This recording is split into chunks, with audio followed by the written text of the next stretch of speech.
യൂട്യൂബിന് വിട. സൂര്യയിലെ എല്ലാ പരമ്പരകളും സംരക്ഷണത്തിന് ശേഷം തികച്ചും സൗജന്യമായി. സൺ നെക്സ്റ്റ് ആപ്പ് ഡൗൺലോഡ് ചെയ്യൂ. കണ്ടാസ്വദിക്കാം നിങ്ങളുടെ പ്രിയ പരമ്പരകൾ. രഘുവേട്ടനും അനുവും തമ്മിലുള്ള ഈ സ്വകാര്യം പറച്ചിലിനെ അച്ഛൻ പറഞ്ഞ പോലെ എനിക്ക് നല്ല അർത്ഥത്തിൽ കാണാൻ പറ്റില്ല. അമ്പിളി, നീ എന്താ ഇങ്ങനെയൊക്കെ? അനു നിന്റെ സ്വന്തം അനുജത്തില്ലേ? രഘു നിന്റെ ഭർത്താവും. രഘുവിന്റെയും അനുവിന്റെയും കാര്യത്തില് നീ മറ്റൊരർത്ഥവും കാണണ്ട. നീ അതിന് വലിയ വില കൊടുക്കേണ്ടി വരും. അതെ, എല്ലാത്തിനും വില കൊടുക്കേണ്ടി വരുന്നത് ഞാനായിരിക്കും എനിക്കറിയാം. ഇപ്പൊ അത് തന്നെ എന്റെ സങ്കടവും. എന്നിൽ നിന്ന് ആർക്ക് വേണമെങ്കിലും എന്ത് ഒളിക്കാലോ.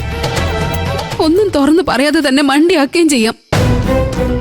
പക്ഷേ ഞാൻ എല്ലാം കാണുന്നു അറിയുന്നുണ്ടെന്ന് അച്ഛനെങ്കിലും ഒന്ന് മനസ്സിലാക്കണം.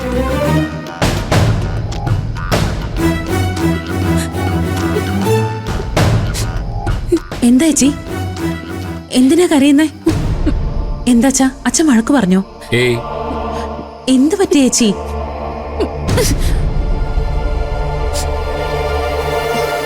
എന്താച്ചാ ചേച്ചിക്ക് എന്ത് പറ്റി? ഹേയ്, അവൾക്ക് രഘു പോയിട്ട് ഇതുവരെ വിളിക്കാത്തതിന്റെ ദേഷ്യവും സങ്കടവും ഒക്കെയാ. അവനാണെങ്കിൽ എന്നെയും വിളിച്ചില്ല. നിന്നെ വിളിച്ചിരുന്നു? ഇല്ലച്ചാ, രഘുവേട്ടൻ ഇന്ന് പോയതല്ലേ ഉള്ളൂ. അവിടെ നിന്ന് സെറ്റായിട്ട് വിളിക്കാന്ന് വിചാരിച്ചു കാണും. മോൾ അവിടെ നിന്ന് സംസാരിക്കുന്ന കണ്ടപ്പോ ഞാൻ വിചാരിച്ചു അത് ചേരുമായിരുന്നു അച്ഛാ. രഘുവേട്ടൻ അങ്ങോട്ട് വന്നിട്ടുണ്ടെന്ന് പറയാനായി 2 തവണ ഞാൻ അവളെ വിളിച്ചായിരുന്നു. അപ്പോ അവൾക്ക് ഫോൺ എടുക്കാൻ പറ്റിയില്ല.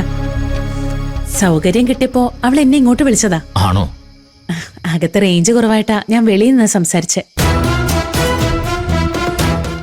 അച്ഛനോടും അമ്പിളി ചേച്ചിയോടും പ്രത്യേക അന്വേഷണം പറയാൻ പറഞ്ഞിട്ടുണ്ട്. ശരി, അവൾക്ക് അവിടെ പിടിച്ചു നിൽക്കാൻ പറ്റുമായിരിക്കും അല്ലേ മോളെ?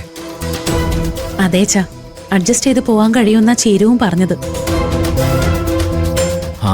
ചീരുവിന്റെ വിശേഷങ്ങൾ നീ അമ്പിളിയെ കൂടെ ഒന്ന് അറിയിച്ചേക്ക്. അവൾക്ക് സമാധാനാവും. ശരി അച്ഛാ. ചെല്, ഇപ്പൊ തന്നെ പറഞ്ഞു.